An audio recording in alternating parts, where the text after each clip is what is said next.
بسم اللہ الرحمن الرحیم۔ السلام علیکم، ہمارے چینل میں خوش آمدید۔ میں ایک امیر خاتون تھی۔ میں نے اپنے سب رشتوں کو کھو کر یہ امیری پائی تھی۔ میرے گھر میں نوکر چاکر کی فوج تھی، لیکن میری نوکرانی ضرورت سے زیادہ ہی پردہ کرتی تھی۔ ہر وقت چہرے پر نقاب لگائے رکھتی تھی۔ رات کو اس کے کمرے سے رونے کی آوازیں آتی تھیں۔ کچھ تو گڑبڑ تھی جس کے بارے میں مجھے علم نہ تھا۔ میں اس کا پیچھا کرنا چاہتی تھی۔ میں اس راز سے پردہ اٹھا دینا چاہتی تھی کہ آخر کو یہ لڑکی ہے کون۔ ایک دن اس کی حقیقت نے میرے جسم سے جان نکال دی۔ میرا نام ماہنور ہے۔ میں اپنے گھر میں سب سے زیادہ لاڈلی ہوں، کیونکہ اپنے خاندان کی سب سے بڑی بیٹی جو ہوئی، اس وجہ سے سب مجھ سے بہت پیار کرتے ہیں۔ تائی تو مجھے اپنی بیٹیوں کی طرح رکھتی ہیں، اور میرا سب سے پیارا دوست مختار مجھے نور کہہ کر پکارتا ہے۔ میں بڑے مذہبی گھرانے میں پیدا ہوئی۔ ہمارے گھر میں سیدھا ماحول تھا۔ ہم جوائنٹ فیملی سسٹم میں رہتے تھے، لیکن کبھی بھی روایتی جوائنٹ فیملی سسٹم کی طرح ہمارے گھر میں لڑائیاں نہیں ہوئیں، بلکہ سب لوگ ہنسی خوشی ایک دوسرے کے ساتھ زندگی گزار رہے تھے۔ ہم عمر کزنوں کی آپس میں بہت زیادہ بنتی تھی، ایک دوسرے کو کبھی بھی کسی چیز کی کمی ہونے نہیں دیتے تھے۔ میری اماں کو شروع سے ہی بیٹے کی بہت چاہت تھی۔ وہ چاہتی تھی کہ ان کا کوئی بیٹا ہو، لیکن ان کی ایک خواہش تو پوری نہ ہو سکی۔ جوائنٹ فیملی سسٹم میں رہتے ہوئے تایا کے بچے بھی ان کے اپنے بیٹوں کی طرح تھے۔ جب سے میں نے آنکھ کھولی، ہم اسی گھر میں رہ رہے تھے۔ کبھی بھی آپس میں انبن نہ ہوئی، بلکہ پیار محبت سے دونوں بھائی ہر فیصلے کو مل کر کیا کرتے تھے۔ میری اماں اور تائی کو ساتھ رہنے میں کوئی اعتراض بھی نہ تھا۔ دونوں سمجھدار خاتون تھیں، جانتی تھی کہ ترقی ایک اکیلے بندے کا کام نہیں ہے۔ دونوں مل کر جو بھی کام کریں گی ان میں بھلائی ہے۔ میری اور مختار کی آپس میں بہت زیادہ بنتی ہے۔ ہم دونوں ایک دوسرے کے پیچھے پڑے رہتے تھے۔ دراصل ہم دونوں بڑے بچے تھے، اسی وجہ سے زیادہ وقت ہم دونوں کا ایک ساتھ ہی گزرا تھا۔ میں اور مختار ویسے تو آپس میں کزن تھے، مگر چونکہ ایک ہی گھر میں پلے بڑے تھے، اسی طرح بہن بھائیوں کی طرح بے تکلفی تھی آپس میں۔ یوں بھی میرا کوئی بھائی نہ تھا، ہم دو ہی بہنیں تھیں، جبکہ مختار 4 بھائی بہنیں تھے، 2 بھائی اور 2 بہنیں۔ گھر ڈبل سٹوری تھا، اوپر ہمارا گھر تھا اور نیچے تایا کا۔ کاروبار بھی مشترکہ تھا۔ گجرات شہر میں کپڑے کی دکان تھی۔ دونوں بھائی ابا اور تایا مل کر کاروبار کرتے تھے۔ ایک بھائی دن کے وقت دکان پر بیٹھتا تھا، جبکہ دوسرا شام کو اسی طرح جب ہول سیل پر کپڑا لینے فیصل آباد اور کراچی جانا ہوتا تو دونوں بھائی باری باری جاتے تھے۔ اچھا خوشحال گھرانہ تھا، کسی چیز کی کمی نہ تھی۔ بچے شہر میں موجود اچھے تعلیمی اداروں میں زیر تعلیم تھے۔ مختار سب بچوں میں بڑا تھا، اور وہ ایک ٹیکنیکل کالج میں ہی ٹیکنیشین کا 3 سالہ ڈپلومہ کر رہا تھا۔ اس کا فائنل ایئر تھا۔ میں ایف اے کر رہی تھی۔ اماں اور تائی کی بہنوں کی طرح بنتی تھی، دونوں آپس میں کبھی لڑتی نہیں تھیں۔ باقی بچے تو وین پر اسکول جاتے تھے، مگر مجھ کو مختار کالج چھوڑتا تھا اپنی موٹر بائیک پہ، کیونکہ میرا کالج اس کے راستے میں آتا تھا۔ ویسے بھی گھر میں شک کی ماحول نہیں تھا۔ واپسی میں بھی وہی مجھے گھر لے کر جاتا تھا، اور اس مقصد کے لیے میں اس کا 1 گھنٹے تک کالج میں ہی انتظار کرتی رہتی تھی۔ گھر میں بھی مختار مجھ کو رات کو انگلش پڑھاتا تھا۔ بچپن میں تو سب بچے اکٹھے کھیلتے اور ایک ساتھ ہی ٹیوٹر سے پڑھتے تھے، تو وہ ایک دوسرے کو بھائی بہن ہی سمجھتے تھے۔ کوئی غیریت نہیں تھی، کیونکہ والد تو سگے بھائی تھے ہی، مائیں بھی آپس میں کزنس اور فرینڈز تھیں۔ اسی لیے گھر کا ماحول بہت پرسکون تھا۔ جب تک بچے چھوٹے تھے کھانا پینا بھی مشترک تھا، مگر پھر بچوں کے بڑے ہونے پہ الگ الگ اپنے پورشن میں کھانا بنایا جانے لگا۔ البتہ تہواروں اور دوسری فیملی فنکشنز کے موقع پر اکٹھے ہی کھانا بنتا۔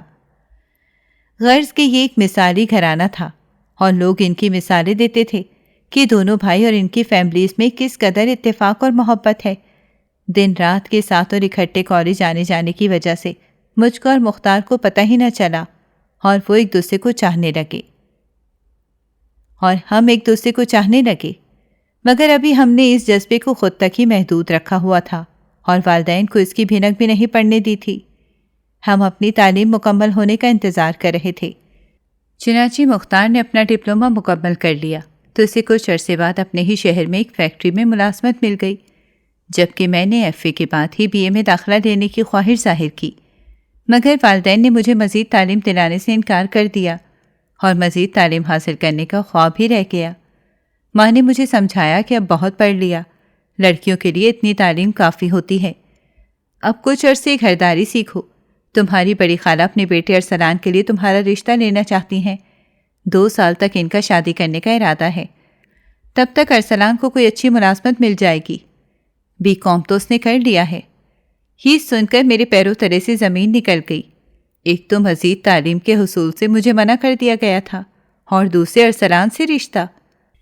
ارسلان میں کوئی برائی نہ تھی، اچھا سلجھا ہوا پڑھا لکھا اور خوش شکل لڑکا تھا، مگر میں اپنے دل کا کیا کرتی جو مختار کی چاہت کا دم بھرتا تھا، اور میں کالج میں بھی اسی لیے داخلہ لینا چاہتی تھی تاکہ پہلے کی طرح ہم دونوں گھر سے باہر مل لیا کریں گے جب وہ مجھے کالج چھوڑنے اور لینے جایا کرے گا۔ میں نے فون پہ والدین کے فیصلے سے مختار کو آگاہ کیا تو وہ بھی پریشان ہو گیا۔ ہم دونوں کم عمر اور نادان تھے۔ میں 18 سال کی تھی اور مختار 20 سال کا تھا۔ دونوں جذباتی تھے اور بظاہر ایک دوسرے سے اس قدر محبت کرتے تھے کہ کسی اور کے بارے میں سوچ بھی نہیں سکتے تھے۔ گھر والوں نے بھی بیٹھے بٹھائے کس طرح کی مصیبت ڈال دی تھی۔ ابھی میری عمر ہی کیا تھی، خود بچی تھی، اور میری ماں چاہتی تھی کہ میں لوگوں کے بچے پیدا کروں۔ والدین سے دوستی والا تعلق نہ تھا، ہمیشہ سے والد کام سے کام رکھنے والے انسان تھے۔ وہ ہر ماہ کا خرچہ اماں کے ہاتھ پر رکھ دیا کرتے تھے۔ بیٹیوں کی تربیت کرنا اب اماں کی ذمہ داری۔ ابا حضور ہماری ضروریات پوری کرنے کے لیے تھے۔ وہ پرانی سوچ کے مالک تھے کہ مرد کو ذرا روبدار ہی رہنا چاہیے، لیکن مختار ایسی طبیعت کا مالک نہ تھا۔ وہ تو گھر میں سب مردوں سے الگ تھا۔ مجھے لگتا تھا کہ وہ میرے لیے ایک اچھا شوہر ثابت ہوگا۔ ایسے بھی میں محبت میں اتنی آگے جا چکی تھی کہ پیچھے مڑ کر دیکھنے کا وقت ہی میرے پاس نہیں تھا۔ میں نے فیصلہ کر لیا تھا کہ اپنی محبت کو نہیں چھوڑوں گی۔ گھر والوں کو منانا بعد میں آسان ہو ہی جائے گا، اور یہی فیصلہ مختار کا بھی تھا۔ وہ کہنے لگا کہ اگر تم نے مجھ سے شادی نہ کی اور کسی اور کی دلہن بن کر بیٹھ گئی تو میں خودکشی کر لوں گا۔ پھر ہم دونوں نے ایک فیصلہ کیا۔ مختار نے مجھ سے کہا کہ میں ایک روز کے لیے کسی ضروری کام کا بہانہ کر کے گھر سے چلا جاؤں گا، مگر رہوں گا اپنے ہی شہر میں کسی دوست کے گھر میں، اور دوسرے دن تم اپنی کسی سہیلی کے گھر جانے کا کہہ کر گھر سے نکلنا اور رکشے میں بیٹھ کر بس اسٹاپ پہ پہنچ جانا، جہاں میں تمہارا پہلے سے ہی منتظر ہوں گا، اور اس طرح ہم لاہور چلے جائیں گے، جہاں جا کر پہلے کسی ہوٹل میں قیام کریں گے، اور تمہارا کالج میں داخلہ کروا کر اور کالج کے ہاسٹل میں رہائش دلوا کر میں گھر واپس آ جاؤں گا، اور کسی کو علم ہی نہ ہوگا کہ ہم دونوں اکٹھے گھر سے گئے ہیں۔ پھر جب تمہارا داخلہ ہو جائے گا تو تم اپنی امی کو فون کر کے بتا دینا کہ تم کیسے لاہور گئیں اور کیسے تمہارا وہاں داخلہ ہوا ہے۔ اپنی کسی دوست کے والد کا بتا دینا جو کہ لاہور میں ملازمت کے سلسلے میں مقیم ہو کہ انہوں نے تمہارا داخلہ کروایا ہے۔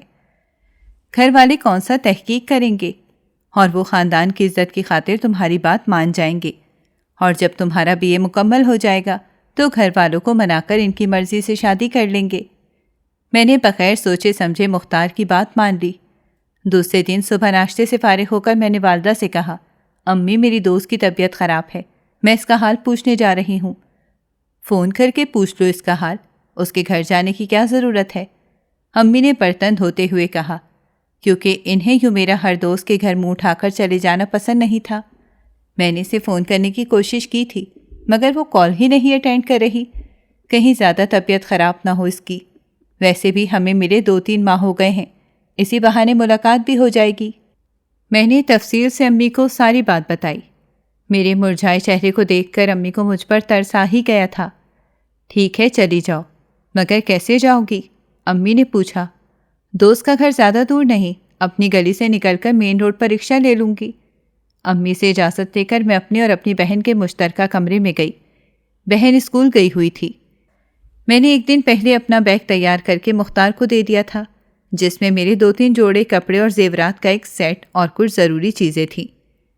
میں نے کمرے میں آ کر ایک بڑی سی چادر اوڑھ لی جس کے ساتھ نقاب لگا ہوا تھا، اور امی کو کچن میں جا کر خداحافظ کہہ کر سیڑھیاں اتر کر گھر سے باہر آ گئی۔ جب وہ گلی سے نکل کر مین روڈ پر آئی تو وہاں 2-3 رکشے تھے۔ میرا دل اس دن بہت گھبرا رہا تھا۔ مجھے یوں لگ رہا تھا جیسے مجھ سے کچھ غلط ہونے والا ہو، میں بار بار پیچھے مڑ کر اپنے گھر کی جانب دیکھ رہی تھی کہ اگر میرے گھر والوں نے واپس مجھے قبول نہ کیا تو میں کیا کروں گی؟ میرے دل میں کئی طرح کے سوالات ہیں۔ ایک بار آیا کہ مختار نے ہی اگر مجھے چھوڑ دیا تو اس کے بعد میرا کوئی ٹھکانہ نہیں رہے گا۔ میرے گھر والے بہت عزت دار اور شریف لوگ تھے، اور عزت تو ان کے لیے سب سے پہلے تھی۔ اگر ان کی عزت کو کوئی طاق لگ گیا تو وہ لوگ مجھے بخشیں گے نہیں۔ انہی سوچوں میں ڈوبی میں مختار کے بتائے اڈے پر پہنچ چکی تھی۔ وہاں سے ہمیں لاہور کی بس پکڑنی تھی۔ مجھے لاہور کی بس میں بیٹھنا پڑا۔ مختار مجھے لاہور لے آیا تھا۔ مختار نے وعدہ کیا تھا کہ وہ ہر ماہ اپنی تنخواہ سے بچا کر کچھ رقم مجھے بھیج دیا کرے گا۔ اس صورت میں اگر والدین نے میری بات نہ مانی اور مجھے واپس گھر آنے پر مجبور کیا، تب ہم دونوں اپنے طور پر پڑھائی اور ہاسٹل کے اخراجات پورے کرنے کی کوشش کریں گے۔ گھر میں دوبارہ فون کر کے بتایا گیا کہ دوست کی طبیعت کچھ زیادہ خراب ہے، گھر میں کوئی مرد نہیں ہے، کچھ دن رہنا پڑے گا۔ والدہ پہلے تو ماننے پہ بالکل راضی نہ تھیں، کہنے لگی کہ ہمارے گھر کی عورتیں باہر نہیں رہتی، تمہیں میں نے اس کی خیریت معلوم کرنے کے لیے بھیجا تھا، اگر تمہارے باپ کو معلوم ہو گیا تو کیا ہوگا؟ میں نے کہا اماں کون سا یہاں کوئی مرد ہے، 1-2 دن تم سنبھال لینا، ویسے بھی ابا کو کیا معلوم ہوتا ہے کہ ان کی بیٹی گھر پر موجود ہے بھی یا نہیں۔ میں اور مختار ہوٹل میں رہنے لگے، کسی کو شک نہ ہوا، اس وجہ سے ہم نے خود کو میاں بیوی ثابت کیا تھا۔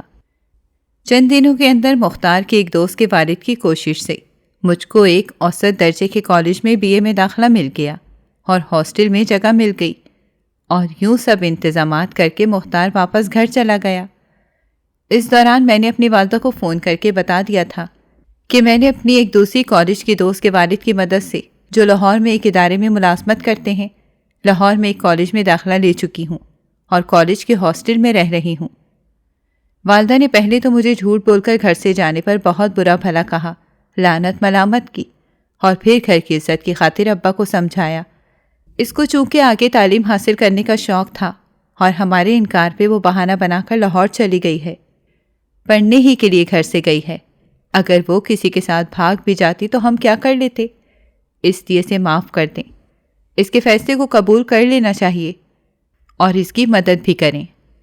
والد سیدھے سادے کاروباری اور شریف انسان تھے، اسی لیے میری ضد اور ہٹ دھرمی کے سامنے سر جھکا دیا اور خاندان میں یہی مشہور کر دیا کہ بیٹی لاہور شہر والدین کی مرضی سے آگے پڑھنے کے لیے گئی ہے۔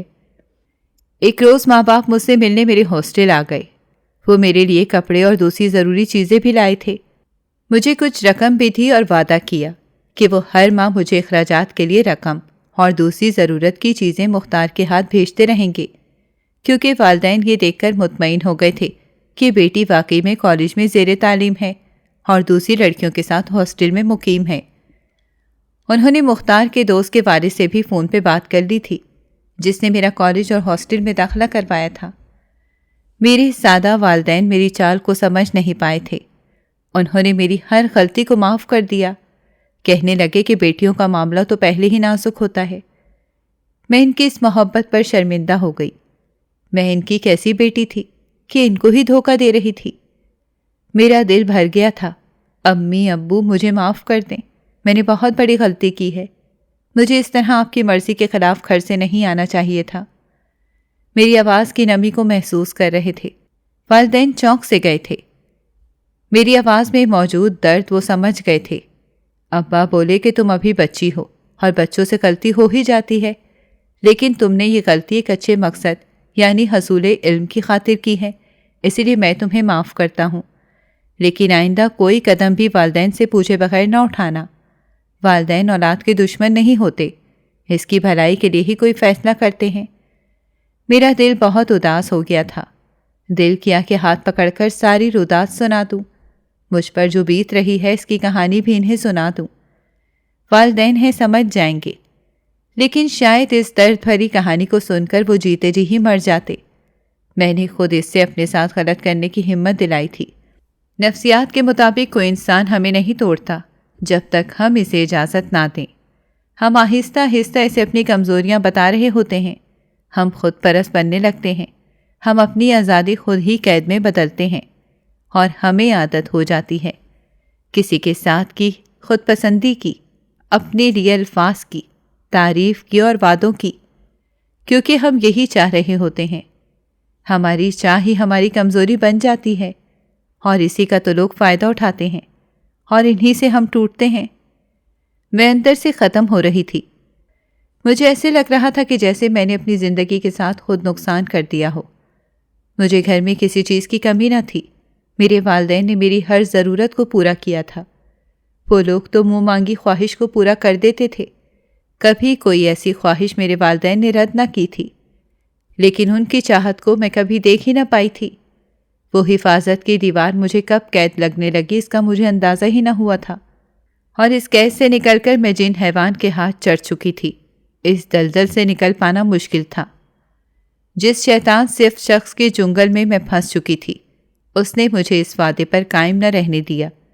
اس نے پہلے تو بھائی بن کر مجھے کالج لانے اور لے جانے کی ذمہ داری اٹھائی، پھر مجھے پڑھانا شروع کیا، اور میری معصومیت سے فائدہ اٹھا کر مجھے اپنی جھوٹی محبت کے جال میں پھنسایا۔ جوانی کی سب سے بڑی خطا کر دی کہ اپنے ماں باپ کا دل دکھایا۔ کاش میں اس دن نہ بھاگی ہوتی۔ مجھے میٹھی باتوں میں ڈال کر گھر سے بھگا کر لاہور لایا۔ ہم لڑکیاں کتنی بے وقوف ہوتی ہیں نا، کہ محبت کی انگلی پکڑ کر خود کے نصیب کے ساتھ ہی کھیل جاتی ہیں۔ میں نے جوانی کی دہلیز پر جو غلطیاں کی تھیں، انہیں واپس دہرانے کی غلطی تو نہیں کر سکتی تھی۔ ہاں، لیکن واپسی کا دروازہ بھی بند تھا۔ میں اپنے اس گھر کی دیواروں کو یاد کرتی تھی جہاں میں محفوظ تھی۔ اس محبت کے دعوے دار نے لاہور میں پہلی رات ہی ہوٹل میں قیام کے دوران میری عزت پامال کی، اور پھر ہر ماہ میرے والدین کے بھیجے ہوئے پیسوں میں سے تھوڑی سی رقم مجھے دے کر باقی پیسے خود ہڑپ کر لیتا، اور پھر مجھے 2 دن کے لیے کسی ہوٹل میں لے جا کر اپنی نفسانی خواہشات کی تکمیل کرتا، اور میرے انکار پر مجھے دھمکی دیتا کہ میرے والدین کو ہر بات بتا دے گا۔ مجھے گھن آنے لگی تھی۔ اپنے والدین کو دھوکہ دیتے دل دکھتا تھا۔ میں بے وقوف لڑکی اس کے ہاتھوں بلیک میل ہوتی رہی۔ نہ صرف خود میری عزت سے کھیلتا رہا، بلکہ مجھے ڈرا دھمکا کر اپنے جیسے اوباش دوستوں سے بھی پیسے لے کر مجھے ان کے حوالے کرنے لگا۔ پھر جب میں اکثر ہاسٹل سے غائب رہنے لگی اور کالج میں بھی غیر حاضریاں پڑھنے لگیں، اور میرے بارے میں کالج میں الٹی سیدھی چیما گوئیاں ہونے لگیں، تو پہلے تو مجھے 2-3 بار وارننگ دی گئی، مگر جب میں نے اپنی روش نہ چھوڑی تو مجھے کالج اور ہاسٹل سے نکال دیا گیا۔ جب میرے والدین مختار کی تعریفوں کے پل باندھتے تو میرا دل کرتا کہ چیخ چیخ کر اس کی اصلیت سب کو بتا دوں۔ میرے والدین جو کہا کرتے تھے کہ یہ معاشرہ ٹھیک نہیں، عورتوں کا گھر سے باہر نکلنا خطرے سے خالی نہیں، اب وہ سب باتیں مجھے سمجھ آنے لگی تھیں۔ میری ماں اتنا کیوں ڈرتی تھی؟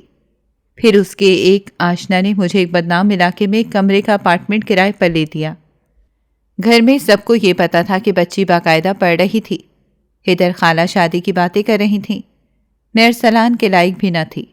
اب میں باقاعدہ کال گرل بن چکی تھی۔ مختار مہینے میں 1 مرتبہ آتا اور میرے کمائے ہوئے پیسوں میں سے ایک بڑی رقم چھین کر واپس لوٹ جاتا۔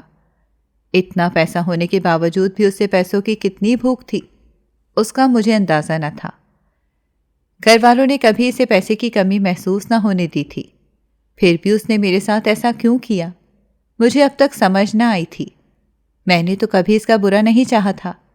بچپن میں ہم ساتھ کھیلتے آئے تھے۔ میری ماں نے اسے ہمیشہ اپنے بچوں کی طرح پیار کیا تھا، اور میرے ابا نے اسے اپنا بیٹا سمجھا تھا۔ تو کیا اس سے اس محبت کی بھی قدر نہ تھی؟ کچھ عرصے بعد مجھے معلوم ہوا کہ اس خبیث آدمی نے اپنی پسند کی لڑکی کا انتخاب کر لیا ہے۔ تائی بڑی خوشی سے کہنے لگی کہ میرے لاڈلے بیٹے کی شادی ہے۔ پورے خاندان میں اس کی شرافت کے چرچے تھے۔ ہر کوئی اسے شریف انسان سمجھتا تھا، اسی لیے اس کا رشتہ بڑے آرام سے طے ہو گیا تھا۔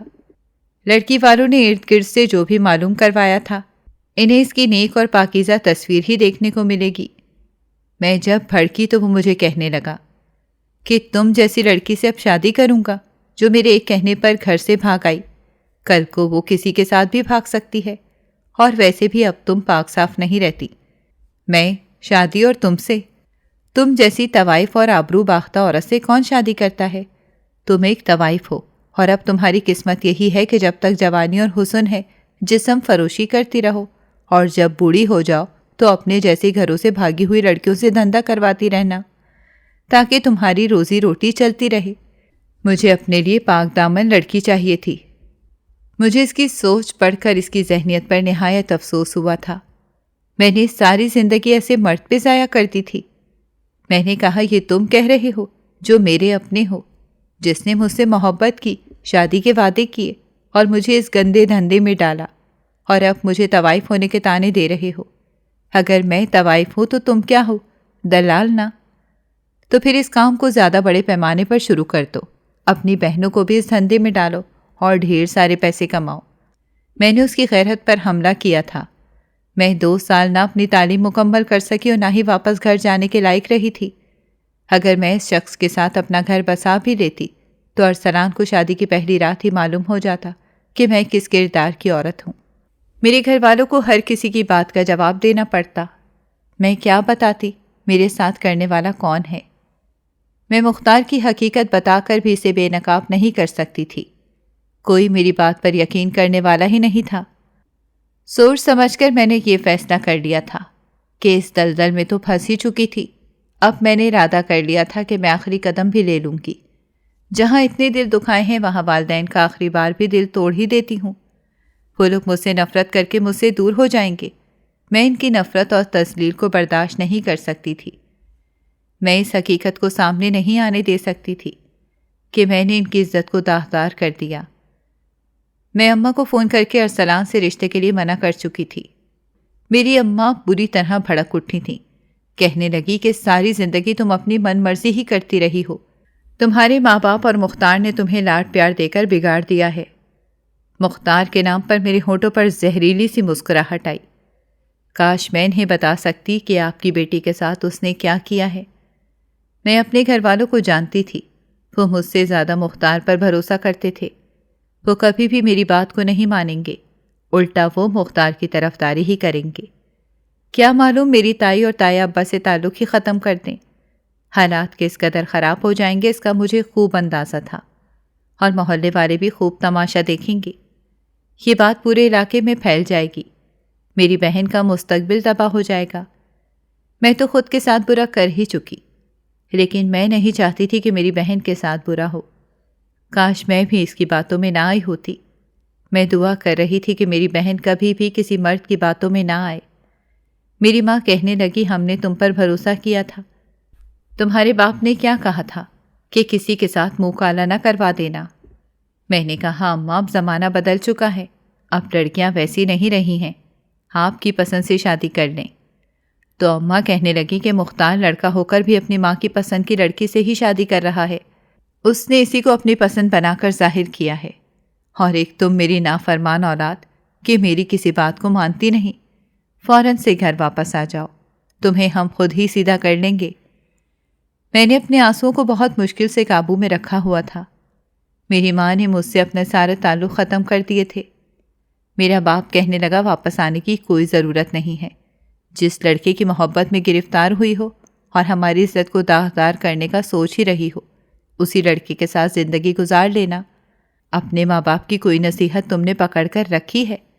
اگر زندگی میں پچھتاؤ بھی تو قبر کھود کر اس میں لیٹ جانا، لیکن واپس گھر کبھی نہ آنا۔ وہ ایک کاروباری آدمی تھے، پورے محلے والے انہیں جانتے تھے، ہر کوئی ان کی عزت کرتا تھا، لیکن میری وجہ سے ان کی عزت پر داغ لگ چکا تھا۔ مختار اپنی زندگی میں خوش تھا، وہ تو کبھی مڑ کر پیچھے دیکھنے والا بھی نہیں تھا۔ اس نے اپنی بیوی کے ساتھ نئی زندگی بسا لی تھی۔ ایسے لوگوں کا انجام ان کی اولاد بھگتتی ہے۔ مجھے اللہ کی ذات پر پورا بھروسہ تھا کہ ایک نہ ایک دن اس جہان میں وہ اپنے گناہوں کی سزا پائے گا۔ بے گناہ تو وہ بھی نہیں تھا۔ مجھے کسی مرد کو اتنا اختیار دینا ہی نہیں چاہیے تھا کہ وہ میرے ساتھ کھیلنے کے بارے میں سوچے، اور ویسے بھی مرد گھر سے بھاگی ہوئی لڑکی سے وفا نہیں کرتے ہیں۔ میرے پاس اتنا پیسہ جمع تھا کہ میں آرام سے اپنی زندگی گزار رہی تھی، لیکن پھر بھی اس دلدل میں آنے کے بعد کوئی نہ کوئی گاہک مل ہی جاتا تھا۔ ساتھ دھندا کرنے والی ایک جہاں دیدہ عورت نے بھی اسے سمجھایا تھا کہ اس گندے دھندے میں اپنی زندگی برباد نہ کرو، اور ابھی بھی وقت ہے کہ اپنے گناہوں سے توبہ کر کے واپس اپنے شریف خاندان میں لوٹ جاؤ، جبکہ مجھے کوئی مالی مجبوری نہیں تھی۔ بات تو میری سمجھ میں آ گئی تھی، اور میں نے دل میں ارادہ کر لیا تھا کہ میں اب اس دلدل میں ایک پل بھی نہیں گزاروں گی، اور یہ فیصلہ کر کے فوراً دھندا چھوڑ دیا اور اس بدنام علاقے کو چھوڑ کر ایک اچھے علاقے میں فلیٹ لے کر شفٹ ہو گئی تھی۔ فلیٹ میں شفٹ ہونے کے بعد بھی لوگ میری شکل سے مجھے پہچان لیتے تھے۔ کہیں نہ کہیں میں پکڑی جاتی تھی۔ BA تو مکمل نہ ہو سکا تھا اس آدمی کی وجہ سے۔ میں نے اپنی پڑھائی کو ادھورا چھوڑ دیا تھا۔ نوکری کرنے کے لیے میرے پاس کوئی بھی تعلیم ایسی نہ تھی کہ مجھے آسانی سے نوکری مل جاتی۔ میں لوگوں کے گھروں کے کام کرنے پر بھی راضی تھی، لیکن جہاں جاتی وہاں کوئی جان پہچان والا گاہک نکل آتا تھا اور وہ اپنی پرانی حرکتوں پر آ جاتا تھا۔ انسان ساری برائی کھلا کر نیکی کی طرف آنا بھی چاہے تو لوگ اسے بار بار یاد دلاتے ہیں کہ وہ کس دلدل میں گرا ہوا تھا۔ اللہ تو اپنے بندوں کی توبہ معاف کر دیتا ہے، لیکن لوگ توبہ معاف نہیں کرتے۔ لوگوں کے نزدیک گناہ ہو جانے کے بعد وہ انسان کبھی بھی صاف ستھرا نہیں ہو سکتا۔ میں اب زندگی بھر کسی مرد پر بھروسہ نہیں کر سکتی تھی۔ میں نے اپنے جمع کیے ہوئے پیسوں کو دھیرے دھیرے بزنس پر لگانے کا سوچا۔ یہ واحد کام تھا جو گھر سے نکلے بغیر میں کر سکتی تھی، اور مجھے لوگ بھی نہ پہچانتے۔ میں نے اللہ سے رو رو کر دعائیں کی تھیں کہ اللہ مجھے ترقی دے دے تاکہ میں واپس ان راستوں پر نہ چل پڑوں۔ میرے گھر والوں نے میرا گھر جانا منع کر دیا۔ مجھے اپنے اماں ابا کی بہت یاد آتی تھی۔ گھر میں جیسے بھی تہوار ہو بڑے جوش و خروش سے منائے جاتے تھے۔ اتنے عرصے سے کسی عزیز سے نہیں ملی تھی۔ ان کی خوشبو میں گہری نیند سو جانے کا دل کرتا تھا۔ اب میں اپنی موت بھی مانگا کرتی تھی کہ کاش مجھے موت ہی آ جائے تو میرا راستہ آسان ہو جائے، لیکن میری زندگی کا مقصد کوئی اور تھا۔ اس وجہ سے اللہ نے مجھے مزید زندگی دے رکھی تھی۔ جیسی یہ دنیا تھی میں نے بھی اس کے ساتھ ویسا ہی سلوک کرنا شروع کر دیا تھا، اور چند ہی دنوں میں دوبارہ سے اپنا بنگلہ خرید چکی تھی۔ یہ چیزیں میں نے چھین کر حاصل کی تھیں۔ میرا کاروبار بھی چمک اٹھا تھا اور میرا گھر بھی شاندار تھا۔ وہ آدمی اب میری حیثیت کو دیکھتا تو خود پر پچھتاوا کرتا کہ اس نے کس طرح اپنی زندگی کو خراب کیا ہے۔ میرے پاس اللہ کا دیا ہوا سب کچھ تھا۔ نوکر چاکر کی فوج تھی۔ گھر میں ہر چیز کے لیے الگ نوکر رکھا گیا تھا۔ مالی پودوں کی رکھوالی کرتا تھا اور چوکیدار گھر کی پہرے داری کرتا تھا۔ لوگ میرے بارے میں جاننا چاہتے تھے۔ میں کئی لوگوں کی مدد کرتی تھی، لیکن کسی کو میرے گھر بار کے بارے میں معلوم نہ تھا۔ کئی بار نوکروں نے بات ہی بات میں یہ بات پوچھنے کی کوشش کی کہ آخر کو میرا خاندان کون سا ہے۔ میرے گھر والے سارے دور رہتے تھے۔ اس شہر میں کوئی بھی میرا جاننے والا نہ تھا۔ اس شہر نے میری ساری خوشیاں چھین لی تھیں، اور اس خوشی کا دشمن تو ایک انسان تھا جس سے میں بے حد نفرت کرتی تھی۔ اس نے میری معصومیت کو نوچ کھایا تھا۔ مجھے ایک ایسی عورت بنا دیا تھا جو معاشرے کی گندے نالوں میں سے بھی مرد کی بدبو کو پہچان لیتی تھی۔ اس نے میرے جسم کو ناپاک کر دیا تھا، میرے والدین سے مجھ کو دور کر دیا تھا۔ ایک آگ سی میرے دل میں جلی ہوئی تھی۔ میں اللہ سے ہر روز دعا میں مانگتی تھی کہ اللہ تعالیٰ اس کو عبرتناک سزا دینا۔ ساری رات میری جاگ کر گزرتی تھی۔ میں یوں ہی چکر کاٹتی رہ جاتی تھی۔ رات کی خاموشی مجھے ڈراتی تھی۔ مجھے وہ دن یاد آتے تھے جب میں نے خود کو اندھے کنویں میں گرایا تھا۔ مجھے وہ زخم پھر سے درد کرنے لگتے تھے۔ مجھ جیسی لڑکیوں کا انجام یہی ہونا چاہیے۔ کاش میں اس کو مار سکتی۔ آج کل کا خون بھی سفید ہو چکا ہے۔ مجھے اپنے خون نے ہی دھوکہ دیا۔ اب تو میرا کسی ذات پر بھروسہ کرنے کو دل نہیں کرتا تھا۔ میں نے اپنے والدین کے ساتھ بھی وہی سلوک کیا تھا۔ شاید بے وفائی ہمارے خون میں ہی شامل تھی۔ گھر کے اندر میں کسی مرد کا وجود برداشت بھی نہیں کر سکتی تھی، اسی لیے مجھے کسی نوکرانی کی ضرورت تھی۔ یہ لوگ میرا حسب و نسب جاننے میں تو پہلے ہی دلچسپی رکھتے تھے، اسی لیے میں نے اپنے نوکروں میں سے ہی کسی کو کہہ دیا کہ کوئی عورت اگر تم لوگوں کی نظر میں ہو جو گھر کا کام جانتی ہو، اسے میرے پاس بھیج دینا۔ ویسے بھی یہ نوکری مجبوری کے تحت کئی لڑکیاں کرتی ہیں۔ یہاں پر آنے والی عورت کی بھی کوئی کہانی ہوگی۔ میں تو مردوں کی شکل دیکھ کر ان کے پیچھے کہانی سمجھ جاتی تھی۔ لوگوں کے چہرے پڑھنے آ گئے تھے۔ میرا چوکیدار میرے لیے ملازمہ لے آیا۔ وہ یتیم تھی اور لاوارث تھی۔ اس کے پاس رہنے کے لیے کوئی گھر نہیں تھا۔ چوکیدار نے بتایا کہ اس کے رشتہ دار اس کو رکھنے والے نہیں ہیں۔ وہ ہر وقت چہرے پر نقاب لگائے رکھتی تھی۔ اس کی آنکھیں ہمیشہ جھکی رہتی تھیں۔ میں نے کئی بار اس سے بات کرنے کی کوشش کی، لیکن وہ ہر بار میری بات کا چھوٹا موٹا سا جواب دے دیتی تھی۔ کبھی بات کو لمبا نہیں کرتی تھی، کبھی اس نے کھل کر مجھ سے کوئی بات نہیں کی۔ اس کی یتیمی اور لاوارسی کو دیکھتے ہوئے میں نے اسے نوکری پر رکھ لیا تھا۔ مجھے یوں لگا کہ جیسے میری پرانی کہانی کہیں دہرائی جا رہی ہو۔ اس وجہ سے میں اس پر ظلم و ستم نہیں کرنا چاہتی تھی۔ کام کرنے میں تھوڑی سست تھی اور کچھ اس کی باتیں عجیب و غریب بھی تھیں۔ ہر وقت چہرے پر نقاب لگائے رکھتی تھی۔ گھر میں کوئی بھی مرد نہیں ہوتا تھا۔ چوکیدار اور مالی گھر کے باہر ہی رہتے تھے۔ میں نے اسے کئی بار کہا تھا کہ گھر کے اندر تمہیں نقاب لگانے کی کوئی ضرورت نہیں ہے، ویسے بھی میں کون سے یہاں پر مرد کو بلاتی ہوں۔ اس کی حرکتوں میں اضافہ ہوتا جا رہا تھا۔ میں نے اسے رہنے کو چھت تو دے دی تھی، لیکن ساری رات اس کے کمرے سے رونے کی آوازیں آتی رہتی تھیں۔ کئی بار میں نے اس سے پوچھنے کی کوشش کی کہ تم اتنا کیوں روتی ہو؟ ہر بار وہ صبح اٹھ کر اس بات سے انکار کر دیتی، کہتی کہ وہ ساری رات سوئی ہے۔ میں اسے نوکری سے نکالنا چاہتی تھی۔ ہر بار اس کی لاوارسی کو دیکھ کر رک جاتی تھی۔ میں خود بھی تو آج کل لاوارثوں والی زندگی گزار رہی تھی۔ میرے گھر والوں نے مجھ سے تعلق توڑ دیا تھا، اور اپنے ذریعے سے میں نے پتہ لگانے کی کوشش کی تو یہ سن کر میرے پاؤں تلے سے زمین کھسک گئی کہ میرے گھر والے وہ مکان چھوڑ کر جا چکے ہیں۔ یہ بات میرے لیے تکلیف دہ تھی۔ اس رات مجھے یوں لگا میں نے کانٹوں کے بستر پر رات گزاری ہو۔ ساری رات خود کو قصوروار کہتی رہی۔ خود کو مار دینے کا دل چاہا۔ دل کیا کہ اپنا گلا دبا کر خود کو مار دوں۔ ذہنی مریضہ بن گئی تھی۔ ہر روز اس کی آوازوں کو سن کر میں سوچتی تھی کہ یہ لڑکی رات کو کیوں روتی ہے، اور صبح پھر نقاب میں اپنا چہرہ چھپا کر گھر کے سارے کام کاج بڑے آرام سے کر لیتی تھی، جیسے رات کو کچھ ہوا ہی نہ ہو۔ اس کی آوازوں کو سن کر تو میں کئی بار خود خوفزدہ ہو جاتی تھی۔ اس نوکرانی نے مجھے اپنے جال میں پھنسا رکھا تھا۔ دن رات اس کے بارے میں سوچ رہی تھی۔ ایک رات چوکیدار کو اس کے کمرے میں جاتے دیکھا۔ اس کی یہ حرکت دیکھ کر مجھے غصہ آ گیا۔ یہ گھر میرا ذاتی گھر تھا، اور اس گھر کو میں طوائف خانہ نہیں بنانا چاہتی تھی۔ میں جیسی بھی تھی اب ان لوگوں میں پھنسنا نہیں چاہتی تھی۔ میں تو اس دلدل سے نکل آئی تھی۔ چوکیدار کے ساتھ مجھے اس لڑکی پر بھی جی بھر کر غصہ آیا، اور آج اس کے رونے کی کہانی سامنے آ ہی چکی تھی۔ شاید یہ چوکیدار ہی سے زبردستی کچھ کروا رہا ہو۔ میں مرد ذات سے اتنی نفرت کرتی تھی کہ میں اس کا گلا دبانے میں 1 منٹ نہ لگاتی۔ میرے ہی گھر میں یہ سب کام دھندا ہو رہا تھا اور مجھے کانوں کان خبر نہ ہوئی۔ میں نے سوچ لیا تھا کہ آج ان دونوں کو نوکری سے باہر نکال کروں گی۔ چوکیدار لائق ہی نہیں تھا کہ اسے گھر میں رکھا جائے۔ شاید اسی خاطر اس عورت کو گھر میں لایا ہوگا۔ یہ کہانی مختار اور میرے سے تو مل رہی تھی، اور میں ایک ماں نور پیدا نہیں ہونے دے سکتی تھی۔ میں غصے سے اس کے کمرے کی جانب بڑھی، اور جیسے ہی دروازہ کھولا تو اندر کا چہرہ دیکھ کر میرا جسم کانپنے لگا۔ مجھے یوں لگا جیسے کسی نے مجھے آگ میں دھکیل دیا ہو۔ وہ عورت کوئی اور نہیں، مختار کی بہن تھی، اور وہ جو چوکیدار کمرے سے نکلا تھا، اس کے بارے میں کہانی تو بھی جاننا تھی۔ میں اس لڑکی کو دیکھ کر حیران رہ گئی تھی، اور شاید وہ میرے بارے میں پہلے سے جانتی تھی۔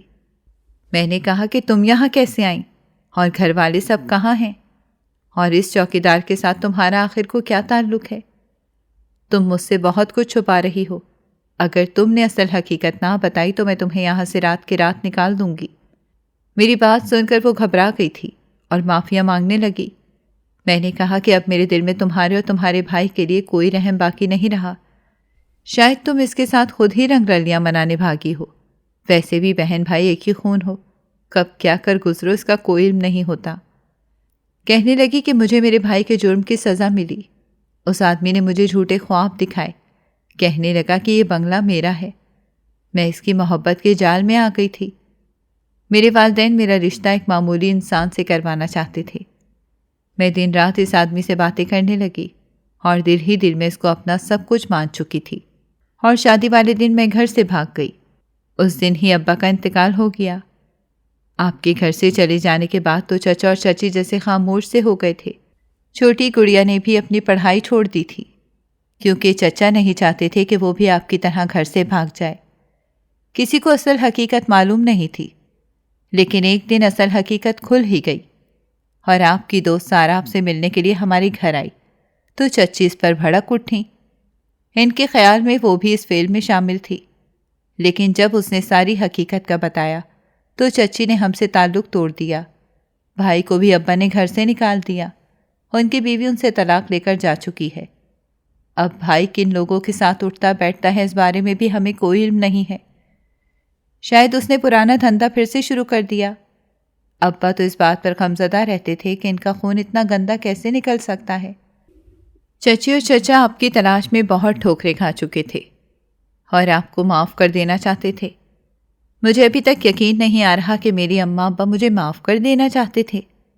میں تو سمجھتی تھی کہ یہ حقیقت شاید مرتے دم تک نہیں کھلے گی، لیکن اللہ کی ذات بے نیاز ہوتی ہے، وہ آپ کو کب پستی سے اٹھا کر اونچائی پر پہنچا دے، اس کا آپ کو خود علم نہیں ہوتا ہے۔ میں حیرت سے اس لڑکی کو سن رہی تھی۔ ہم ایک گھر میں کھیلتے تھے، ہم نے بچپن ایک ساتھ گزارا تھا، معلوم نہیں تھا کہ نصیب بھی ایک جیسا ہوگا۔ میں نے اپنے چوکیدار کو اسی وقت گھر سے نکالنے کے بجائے پولیس کے حوالے کر دیا کہ وہ تو تنگ کرتا ہے، بغیر کسی تعلق کے وہ اس کے ساتھ رہ رہی تھی۔ اس نے مجھے پہچان تو لیا تھا، لیکن اسی لیے نہیں بتا رہی تھی کہ کہیں اس کے بھائی سے اس قدر نفرت میں اندھی نہ ہو چکی ہوں کہ اس کا بھی خیال نہ کروں۔ میں نے اسے اپنے گھر میں پناہ دے دی تھی اور کہا تھا کہ اگر تمہارے والدین تمہیں واپس رکھنا چاہیں تو تم واپس چلی جانا، والدین سے بڑھ کر کبھی بھی کوئی نہیں ہوتا۔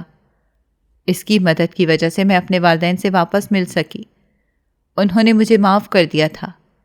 میں انہیں اپنے ساتھ اپنے بنگلے پر لے آئی، تایا بھی مجھ سے معافی مانگنے آئے تھے، میں نے انہیں بھی معاف کر دیا تھا، کیونکہ ان لوگوں کا تو اس میں کوئی قصور نہیں تھا۔ اللہ نے مجھے صبر اور سیدھے راستے پر آنے کی وجہ سے بہت سی نعمتوں سے نوازا تھا۔ ناظرین، اگر آپ کو ہماری کہانی اچھی لگی ہے تو ویڈیو کو لائک کریں، شیئر کریں اور ہمارے چینل کو سبسکرائب کریں۔ اگلی ویڈیو تک اجازت دیں۔ اللہ حافظ۔